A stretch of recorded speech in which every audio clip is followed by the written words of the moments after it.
Shalom Bapak Ibu Saudara yang dikasihi Tuhan. Selamat beribadah di dalam ibadah online GKPB Masa Depan Cerah Tulung Agung. Saya percaya bahwa sepanjang minggu ini kita sudah menikmati kebaikan demi kebaikan Tuhan, perlindungan dan penyertaan Tuhan, serta berkat-berkat Tuhan yang melimpah dalam hidup kita. Oleh karena itu, biar pagi hari ini kita datang menghampiri Tuhan, kita datang beribadah dengan hati yang merindukan lawatan Tuhan.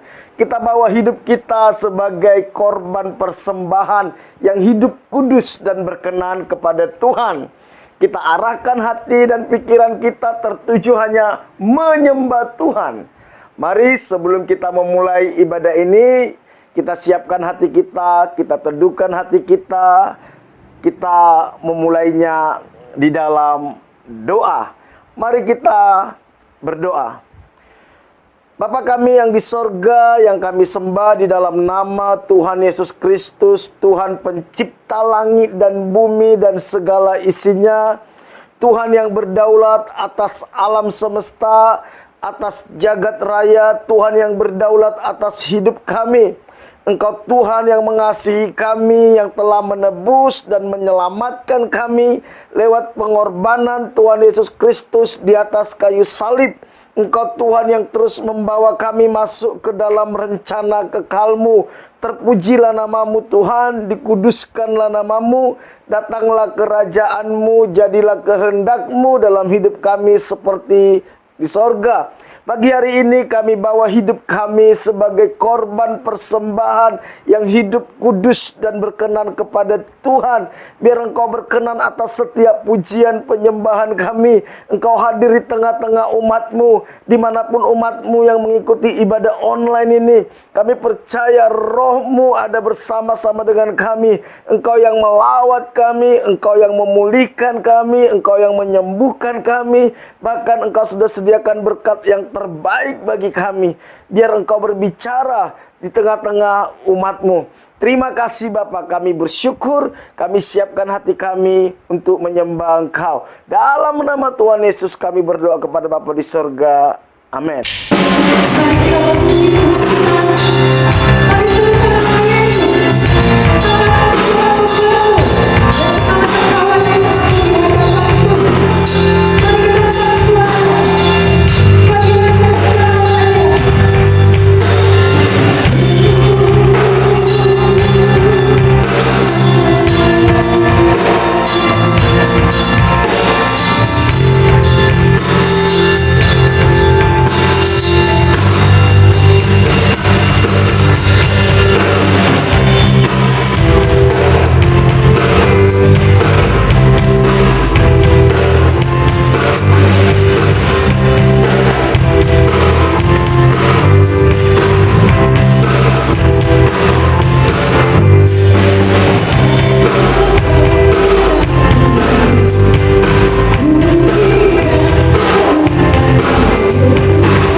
Tuhan, tidak ada rancangan yang salah dalam hidup kami.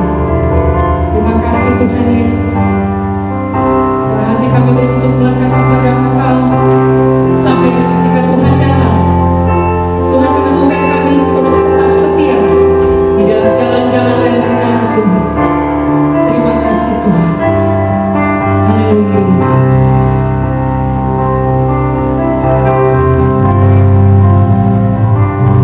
Selidiki aku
Bapak, Ibu, Saudara yang dikasihi Tuhan, tema renungan kita sepanjang bulan Mei ini tentang kedatangan Yesus kembali atau kedatangan Tuhan Yesus yang kedua kali. Minggu pertama kita sudah belajar bagaimana tentang mengapa Yesus datang kembali. Minggu kedua kita belajar bagaimana Yesus datang kembali. Minggu lalu kita sudah belajar kapan Yesus akan datang kembali. Dan pada pagi hari ini kita akan belajar tanda-tanda kedatangan Yesus kembali. Tanda-tanda kedatangan Yesus kembali. Mari kita buka Alkitab kita yang akan kita pelajari dari Injil Matius pasal 24 ayat 3 sampai 14.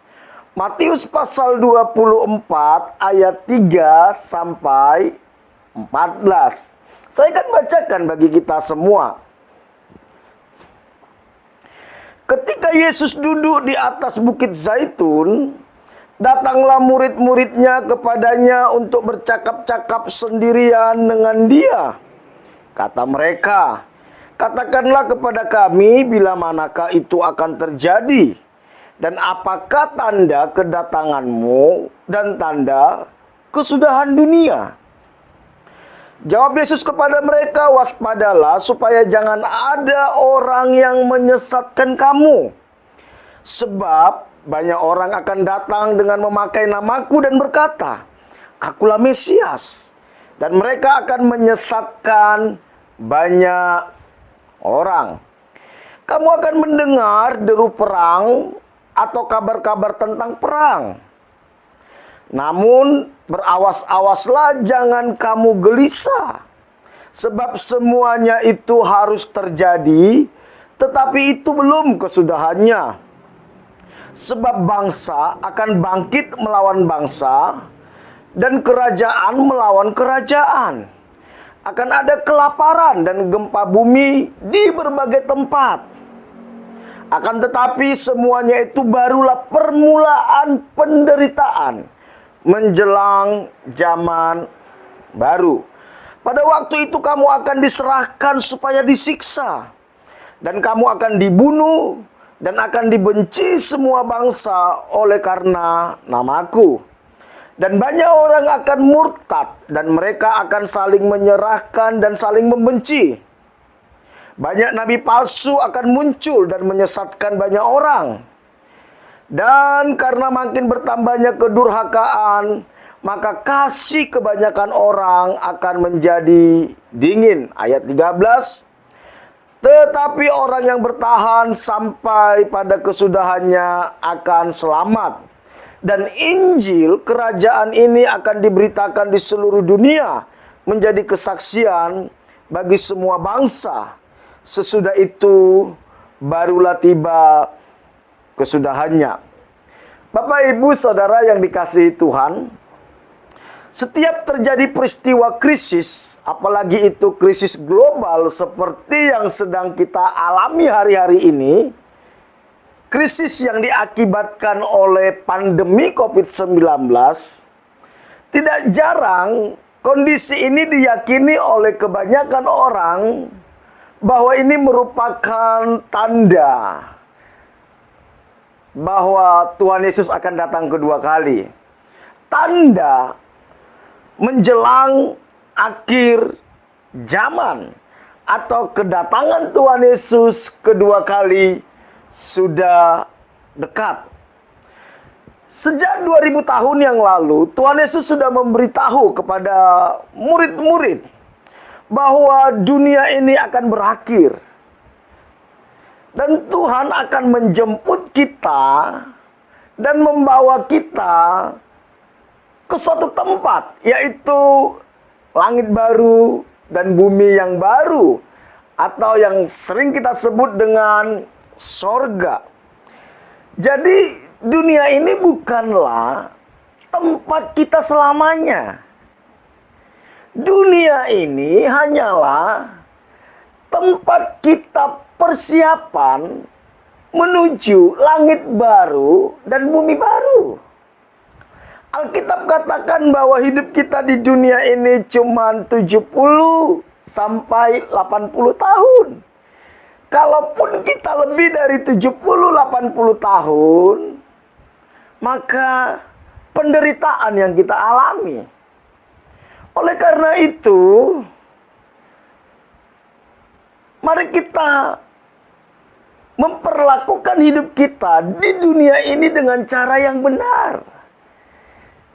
Jangan kita jadikan dunia ini menjadi tujuan akhir hidup kita. Sehingga kita habiskan seluruh potensi kita, seluruh tenaga kita, seluruh kemampuan kita untuk mendapatkan apa yang ada di dunia ini. Suatu saat dunia ini akan dihabiskan, akan dibakar habis oleh Tuhan. Dan kita akan dibawa ke tempat kita yang kekal, yaitu langit baru dan bumi baru. Yesus akan datang menjemput kita, membawa ke tempat yang Dia sudah sediakan.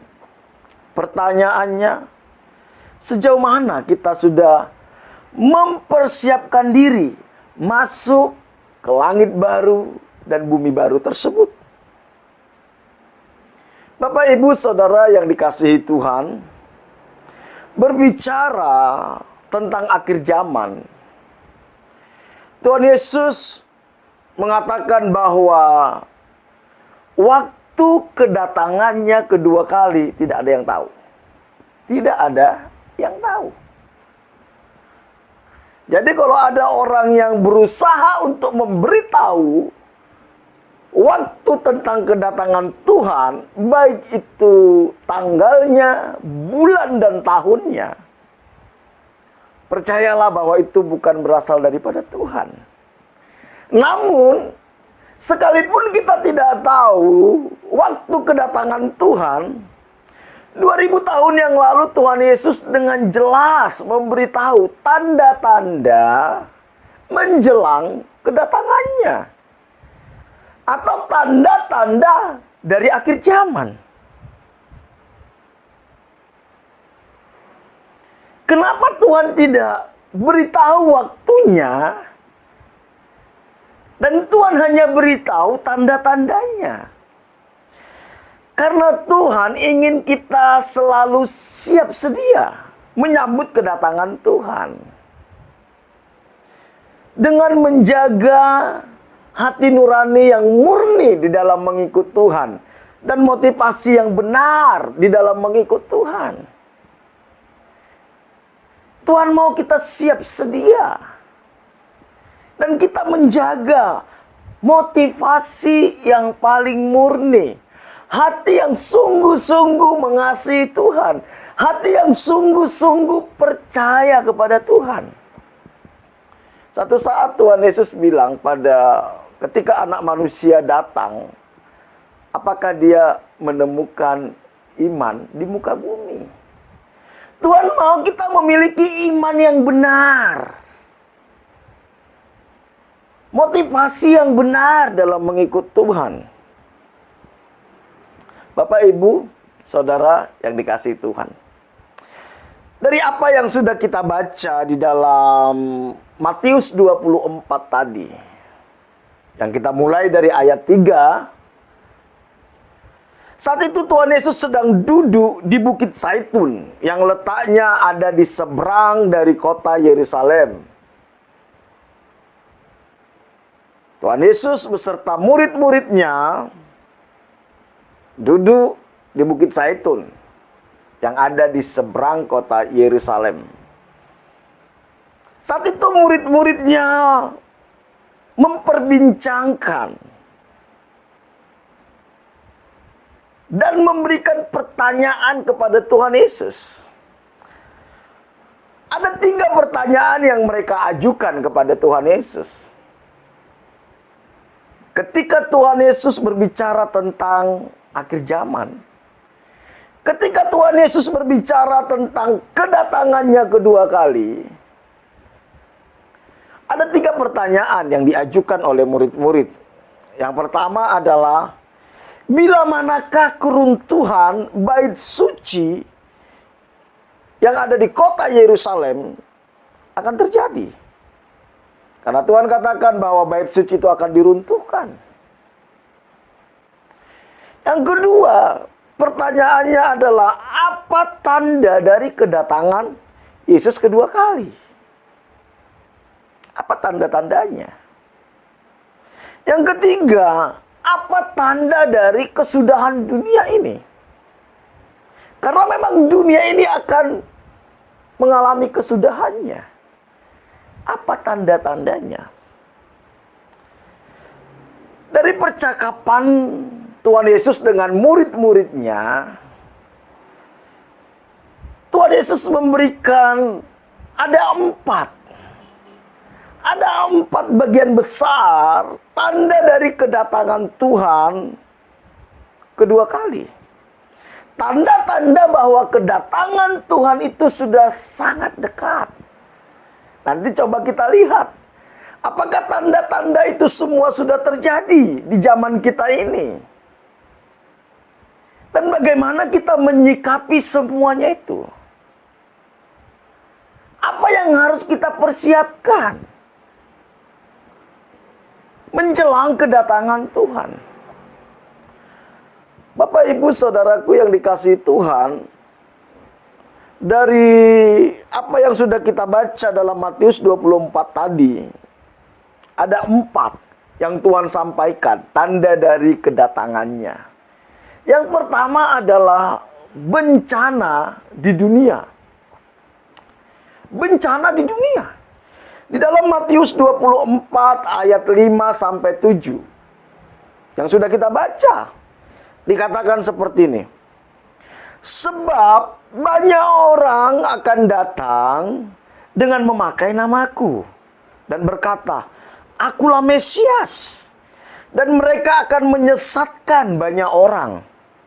Kamu akan mendengar deru perang atau kabar-kabar tentang perang. Jadi kalau saudara mendengar sekarang ada perang di Palestina, itu salah satu penggenapan dari tanda itu. Namun berawas-awaslah, jangan kamu gelisah, katanya. Sebab semuanya itu harus terjadi. Tetapi itu belum kesudahannya. Jadi gak usah gelisah dengan apa yang terjadi dengan perang. Itu harus terjadi. Di ayat 7 dikatakan, sebab bangsa akan bangkit melawan bangsa, dan kerajaan melawan kerajaan. Akan ada kelaparan dan gempa bumi di berbagai tempat. Coba kita lihat hari-hari ini. Kelaparan ada di mana-mana, kesusahan ada di mana-mana, dan gempa bumi sering terjadi. Di Tulung Agung, hari Jumat malam, ada goncangan. Ternyata ada gempa bumi di Blitar. Dan sering kita melihat, mengalami gempa bumi. Bapak, Ibu, Saudara yang dikasihi Tuhan, tanda pertama dari kedatangan Tuhan, yang kedua itu sudah dekat, adalah bencana di dunia. Bencana ini dibagi menjadi 2 bagian tentunya. Yang pertama ada bencana rohani, saudara. Bencana rohani. Apa itu bencana rohani? Kalau kita baca di ayat 4 sampai 5 tadi dikatakan, muncul Mesias palsu yang akan menyesatkan banyak orang. Jadi pada akhir zaman akan mulai bermunculan para Mesias palsu. Mereka kelihatannya menolong, kelihatannya membantu, kelihatannya mereka diurapi Tuhan, tetapi palsu. Tentu di mana-mana yang palsu itu lebih banyak daripada yang asli. Kalau kita tidak mengerti kebenaran firman Tuhan, kalau kita tidak mempunyai kecerdasan rohani, kalau kita tidak memiliki kehubungan yang intim dengan Tuhan, kepekaan rohani, maka kita tidak akan bisa mendeteksi apakah ini Mesias palsu atau tidak. Dan mereka akan menyesatkan banyak orang. Ada orang bertanya gini sama saya, "Kak, apa tandanya kalau itu palsu?" Bagi saya tandanya sangat sederhana, saudara. Kalau apa yang disampaikan itu membuat kita semakin mencintai dunia ini, dan kita tidak semakin memikirkan langit baru dan bumi baru, itu pasti palsu. Karena segala sesuatu yang berasal daripada dunia, yaitu keinginan daging, keinginan mata, dan keangkuhan hidup, itu bukan berasal dari Bapa. Jadi kalau ada yang mengajarkan membawa kita semakin memuaskan keinginan daging, keinginan mata, dan keangkuhan hidup kita, saya pastikan itu palsu. Tetapi segala sesuatu yang daripada Tuhan akan membawa kita semakin serupa dan segambar dengan Tuhan. Memiliki pikiran, perasaan, kehendak yang sama dengan Kristus. Serupa dengan Kristus. Jadi, yang pertama akan terjadi bencana di dunia. Bencana yang pertama adalah bencana rohani. Bencana yang kedua adalah bencana secara jasmani. Mesias palsu muncul, di waktu yang sama akan ada bencana jasmani. Bencana perang, bencana ekonomi, dan bencana alam. Itu bencana jasmani. Jadi disinilah sebenarnya nanti umat Tuhan akan banyak tersesat. Satu sisi mereka akan mengalami kesulitan, tantangan, masalah karena bencana. Baik itu bencana perang, baik itu bencana ekonomi, baik itu bencana alam. Sementara di satu sisi muncul Mesias palsu dan mereka membuat tanda-tanda ajaib. Mereka mengadakan mujizat-mujizat. Sehingga tidak sedikit nanti orang akan berpikir bahwa pertolongan Tuhan datang lewat mereka. Lewat Mesias palsu. Padahal mereka akan menyesatkan anak-anak Tuhan. Disinilah kita harus jeli melihat apakah itu dari Tuhan atau tidak. Jadi tanda kedatangan Tuhan, menjelang kedatangan Tuhan, yang pertama adalah bencana di dunia. Yang kedua adalah penyaringan di dalam gereja. Penyaringan di dalam gereja. Makanya jangan heran kalau saudara lihat ada orang yang dulunya kelihatannya serius mengikut Tuhan. Kelihatannya sungguh-sungguh mengikut Tuhan. Kelihatannya sungguh-sungguh melayani Tuhan. Tetapi proses berjalannya waktu, dia mulai memberontak dari Tuhan. Meninggalkan pelayanan, meninggalkan ibadah, meninggalkan gereja. Karena memang Tuhan hanya mencari orang-orang yang murni, yang sungguh-sungguh mengasihi Dia. Tuhan tidak tertarik dengan hal-hal yang palsu. Kalau iman kita iman yang palsu, Tuhan tidak tertarik. Kalau motivasi kita palsu, Tuhan tidak tertarik. Oleh karena itu Tuhan izinkan semuanya itu karena Tuhan ingin menyaring gerejanya. Memurnikan gerejanya sampai dia menemukan mempelai wanita yang tak bercacat dan tak bercela. Rasul Paulus menganalogikan bahwa dia sedang mempertunangkan jemaat sebagai perawan suci kepada seorang pria, yaitu Yesus. Tuhan mau kita ini seperti seorang perawan suci, yang artinya apa? Yang sungguh-sungguh hatinya mencintai Tuhan. Tidak ada cinta yang lain, tidak ada perselingkuhan dalam rohani kita. Cinta kita hanya kita berikan kepada Tuhan. Jadi di akhir zaman ini, menjelang kedatangan Tuhan, maka Tuhan akan lakukan penyaringan demi penyaringan. Jadi saudara jangan kaget. Tidak perlu sedih melihat orang yang dulunya kelihatan cinta Tuhan akhirnya meninggalkan Tuhan. Itu proses penyaringan.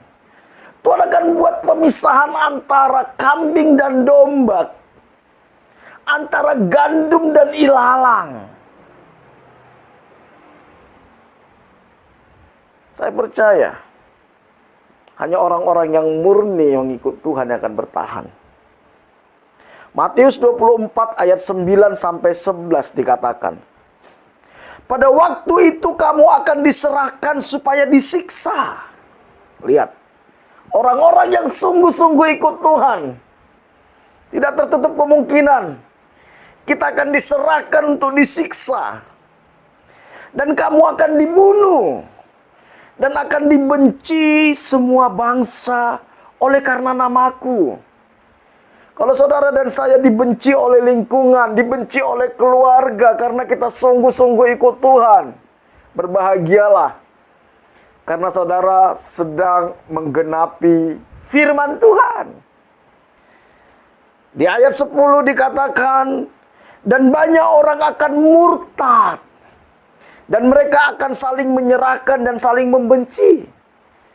Jadi kalau saudara dengar di berita ada banyak orang Kristen bahkan pendeta murtad, memang Alkitab sudah menuliskan. Tidak perlu kaget, tidak perlu takut, tidak perlu kecewa. Orang-orang yang tidak sungguh-sungguh ikut Tuhan akan murtad. Di ayat 11 dikatakan, banyak nabi palsu akan muncul dan menyesatkan banyak orang. Banyak nabi palsu. Nabi palsu. Kita harus hati-hati. Bapak, Ibu, Saudara yang dikasihi Tuhan, perlu kita ketahui bahwa penganiayaan itu sudah dialami sejak Yesus naik ke sorga. Pengikut-pengikut Tuhan Yesus pun sudah mengalami penganiayaan. Dan sepanjang sejarah gereja, penganiayaan itu terus terjadi bagi pengikut Kristus. Jadi kalau saudara dan saya mengalami penganiayaan karena mengikut Tuhan, kita nggak perlu bertanya, kenapa Tuhan? Karena justru penganiayaan itulah yang memurnikan iman kita. Dan sejarah membuktikan, kekristenan semakin dianiaya, semakin ditekan, semakin berkembang. Kalau Bapak, Ibu, Saudara belajar tentang akhir hidup dari para rasul, semua rasul-rasul matinya dibunuh. Cuman satu yang tidak mati dibunuh, yaitu Yohanes. Kenapa dia tidak mati? Karena masih ada pesan Tuhan yang harus disampaikan lewat dia, yaitu kitab Wahyu, kitab terakhir dari Alkitab kita.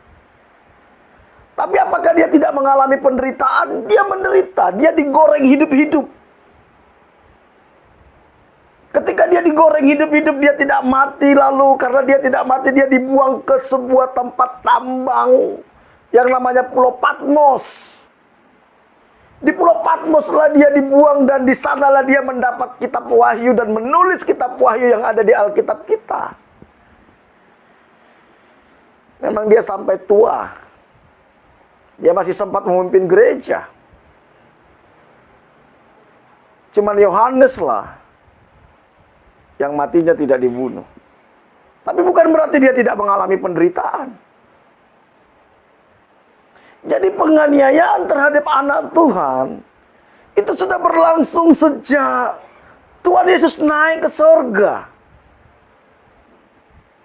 Dan itu akan terus berlangsung, dan puncaknya adalah menjelang kedatangan Tuhan kedua kali. Jadi kalau saudara mendengar di belahan dunia ini ada banyak orang-orang Kristen yang dibunuh, orang Kristen yang dianiaya, orang Kristen yang diusir, dipersekusi, itu merupakan penggenapan dari nubuatan yang Tuhan sudah sampaikan. Dan penganiayaan ini akan menghasilkan orang-orang Kristen yang berkualitas. Orang-orang Kristen yang murni di dalam mengikut Tuhan. Karena banyak orang mengikut Tuhan supaya diberkati.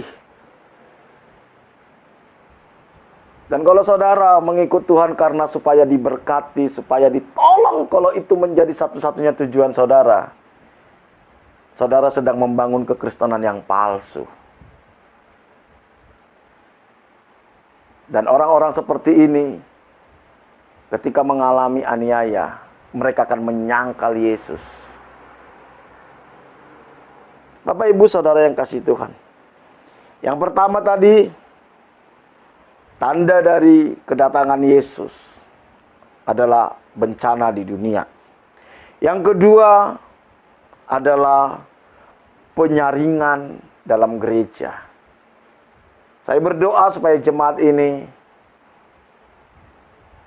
tidak ada yang luput. Semua tetap bertahan di tengah-tengah penyaringan ini, saudara. Tidak ada yang gagal.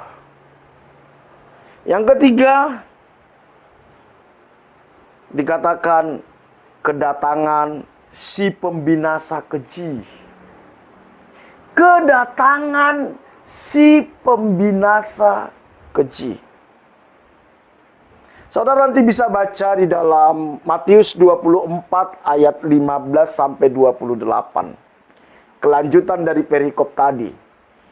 Memang Matius 24 ini berbicara tentang akhir zaman, saudara.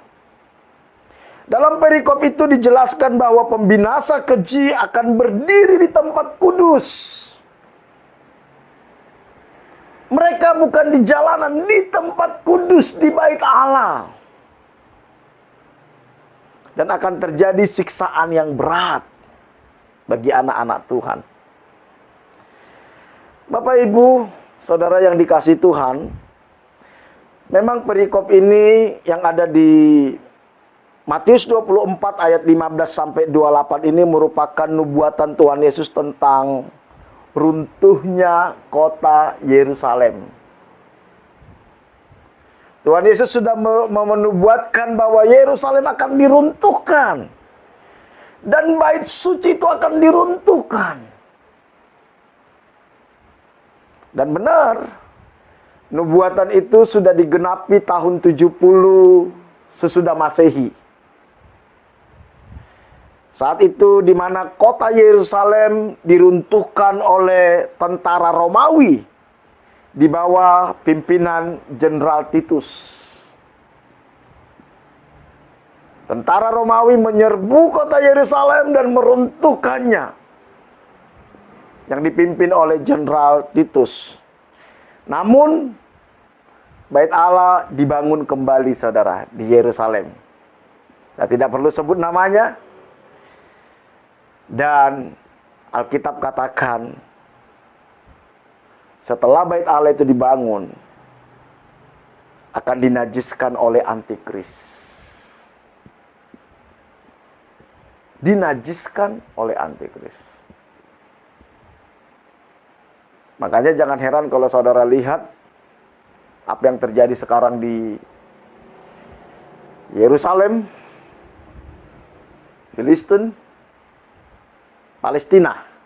di Palestina. Itu nubuatan tentang firman Tuhan. Jadi yang ketiga adalah kedatangan si pembinasa keji. Yang terakhir tanda kedatangan Tuhan yang kedua kali adalah peristiwa kosmis yang dahsyat. Peristiwa kosmis yang dahsyat. Artinya apa? Peristiwa ini bukan terjadi hanya di bumi, tetapi di alam semesta. Ada peristiwa kosmis yang dahsyat bukan cuma di bumi tapi di alam semesta. Matius 24 ayat 29 dikatakan, segera sesudah siksaan pada masa itu, matahari akan menjadi gelap dan bulan tidak bercahaya dan bintang-bintang akan berjatuhan dari langit dan kuasa-kuasa langit akan goncang. Tanda ini merupakan tanda yang terakhir. Peristiwa kosmis ini merupakan tanda yang terakhir. Dan pasti disaksikan oleh semua orang yang hidup saat itu. Dan tanda ini merupakan awal munculnya kedatangan Tuhan Yesus kedua kali. Jadi, gini saudara, prosesnya itu akan terjadi. Yang pertama itu adalah bencana di dunia. Dan ini sudah terjadi. Baik itu bencana secara rohani dan bencana secara jasmani. Nah, itu berlangsung panjang sampai saat ini. Yang kedua, terjadi penyaringan dalam gereja. Ini sudah terjadi. Sudah terjadi. Gereja dianiaya dari dulu. Yang ketiga, kedatangan si pembinasa keji. Ini pun menurut beberapa hamba Tuhan sudah terjadi. Dan yang terakhir, peristiwa kosmis yang dahsyat. Ada menarik dari Matius 24 tadi dikatakan, segera sesudah siksaan. Jadi setelah terjadi aniaya yang dahsyat itu nanti segera, tidak ada jeda, saudara. Di dalam aniaya tiba-tiba terjadi peristiwa kosmis yang dahsyat, dan ini belum terjadi, saudara. Dan kita nggak tahu kapan ini terjadi. Dan kalau kita lihat berita-berita, saudara, saya tidak bisa bilang itu benar atau hoax. Ya, tanda-tanda alam. Ada yang mengatakan asteroid itu akan jatuh. Ketika itu terjadi, saat itulah Sang Mesias itu, Yesus itu datang. Dan kita nggak tahu kapan itu. Dan itu menjadi tanda dari terakhir kedatangan Tuhan. Dalam Matius 24 ayat 29 sampai 31 dikatakan, segera sesudah siksaan pada masa itu matahari akan menjadi gelap dan bulan tidak bercahaya dan bintang-bintang akan berjatuhan dari langit dan kuasa-kuasa langit akan goncang. Ayat 30. Pada waktu itu akan tampak tanda anak manusia di langit, dan semua bangsa di bumi akan meratap dan mereka akan melihat anak manusia itu datang di atas awan-awan di langit dengan segala kekuasaan dan kemuliaannya. Dan ia akan menyuruh keluar malaikat-malaikatnya dengan meniupkan sangkakala yang dahsyat bunyinya. Dan mereka akan mengumpulkan orang-orang pilihannya dari keempat penjuru bumi, dari ujung langit yang satu ke ujung langit yang lain. Bapak, Ibu, Saudara yang dikasihi Tuhan, dari apa yang Tuhan Yesus sudah sampaikan, tanda-tanda kedatangannya, rasa-rasanya sudah hampir semua digenapi.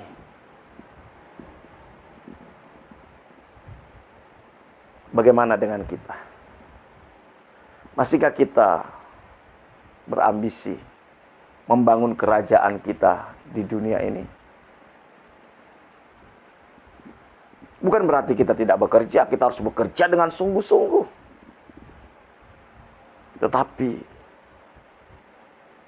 kita lakukan semuanya itu untuk membangun kekekalan kita. Mempersiapkan kekekalan kita. Biar lewat apa yang kita lakukan di dunia ini, baik itu bekerja, baik itu sekolah, baik itu sebagai kepala rumah tangga, sebagai istri, sebagai karyawan, sebagai pengusaha. Lakukanlah semuanya itu sebagai persiapan untuk kekekalan. Karena kita nggak tahu kapan Tuhan datang. Tapi Tuhan sudah sampaikan tanda-tandanya. Dan ketika pun Dia datang, kita sudah siap. Mari kita pindahkan hati kita ke langit yang baru dan bumi yang baru. Dunia ini hanyalah persiapan untuk menuju kekekalan. Karena dunia ini akan dihabiskan oleh Tuhan, akan dibinasakan oleh Tuhan, akan diporak-porandakan oleh Tuhan. Kalau kita membangun di dunia ini, kita sedang membangun yang sia-sia. Mari kita tundukkan kepala kita berdoa. Kami bersyukur buat kebenaran-Mu Tuhan. Di tengah-tengah penantian kami akan kedatangan Tuhan, di mana akan terjadi banyak bencana, terjadi banyak pemurnian demi pemurnian gereja Tuhan. Bahkan pembinasa keji itu akan muncul. Berikan kami hati yang bijaksana. Berikan kami hati yang tidak mencintai dunia ini, tapi mengarahkan hati kami kepada kekekalan. Dimanapun umat-Mu saat ini berada, jangan biarkan kami ditipu oleh iblis, ditipu oleh kesombongan kami, ditipu oleh keinginan daging, keinginan mata, keangkuhan hidup kami. Bahwa kami untuk melihat rencana-Mu dalam hidup kami sampai kepada kekekalan. Kami bersyukur buat ibadah kami pada hari ini. Kami percayakan hidup kami sepanjang minggu ke depan ke dalam anugerah Tuhan. Biar Tuhan yang menyertai, melindung, dan menuntun kami untuk hidup di dalam kebenaran-Mu. Berkati setiap umat-Mu sepanjang minggu ke depan. Berkati setiap rumah tangga, hubungan suami istri, orang tua dengan anak, sesama saudara. Kasih dan kebenaran-Mu yang memerintah dalam setiap rumah tangga. Pulihkan kesehatan umat-Mu yang sakit, Tuhan sembuhkan.